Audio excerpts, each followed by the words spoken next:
ಸುಳ್ಯದ ಯುವಜನ ಸಂಯುಕ್ತ ಮಂಡಳಿ ಹಾಗೂ ಯುವಜನ ಸೇವಾ ಸಂಸ್ಥೆ ಇವುಗಳ ಆಶ್ರಯದಲ್ಲಿ ಅಕ್ಟೋಬರ್ 2ರಂದು ಸುಳ್ಯ ಯುವಜನ ಸಂಯುಕ್ತ ಮಂಡಳಿಯಲ್ಲಿ ಆಯೋಜಿಸಲಾಗಿರುವಂತಹ ಮಹಾತ್ಮ ಗಾಂಧೀಜಿಯವರ 151ನೇ ಗಾಂಧಿ ಜಯಂತಿ ಕಾರ್ಯಕ್ರಮದಲ್ಲಿ ಬೆಳ್ಳಾರೆಯ ಮಣಿಕಾರ ಗೋಪಾಲಕೃಷ್ಣ ಶಾನುಭಾಗ್ ಅವರಿಗೆ ಗಾಂಧಿ ಸ್ಮೃತಿ ಪ್ರಶಸ್ತಿಯನ್ನು ಪ್ರದಾನ ಮಾಡಲಾಗುತ್ತೆ ಅಂತ ಯುವಜನ ಸೇವಾ ಸಂಸ್ಥೆಯ ಅಧ್ಯಕ್ಷ ದೀಪಕ್ ಕುತಮೊಟ್ಟೆ ಹೇಳಿದ್ದಾರೆ.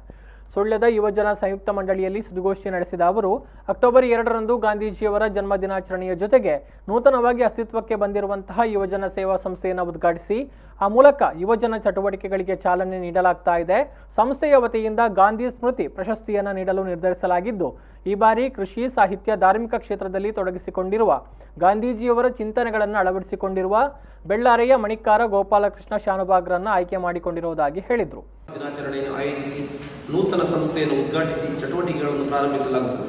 ಅಲ್ಲದೆ 2020ನೇ ಸಾಲಿಗೆ ಸಂಸ್ಥೆಯಿಂದ ನೂತನ ಪ್ರಶಸ್ತಿಯನ್ನು ಘೋಷಿಸಿದ್ದು, ಪ್ರಪ್ರಥಮ ಬಾರಿಗೆ ಈ ಪ್ರಶಸ್ತಿಗೆ ಬೆಳ್ಳಾರೆಯ ಮಣಿಕಾರ ಗೋಪಾಲಕೃಷ್ಣ ಶಾನುಭಾಗ್ ಅವರನ್ನು ಆಯ್ಕೆ ಮಾಡಿರುತ್ತೇವೆ.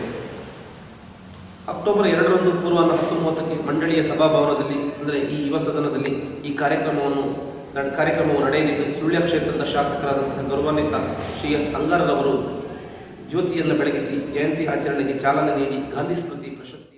ಸುದ್ದಿಗೋಷ್ಠಿಯಲ್ಲಿ ಯುವಜನ ಸಂಯುಕ್ತ ಮಂಡಳಿ ಅಧ್ಯಕ್ಷ ಅನಿಲ್ ಪೂಜಾರಿ ಮನೆ, ಕಾರ್ಯದರ್ಶಿ ರಾಜೀವಿ ಲಾವಂತಡ್ಕ, ಕೋಶಾಧಿಕಾರಿ ವಿಜಯಕುಮಾರ್ ಉಬರಡ್ಕ, ಗೌರವಾಧ್ಯಕ್ಷ ಶಂಕರ ಪೆರಾಜೆ ಮತ್ತಿತರರು ಉಪಸ್ಥಿತರಿದ್ದರು.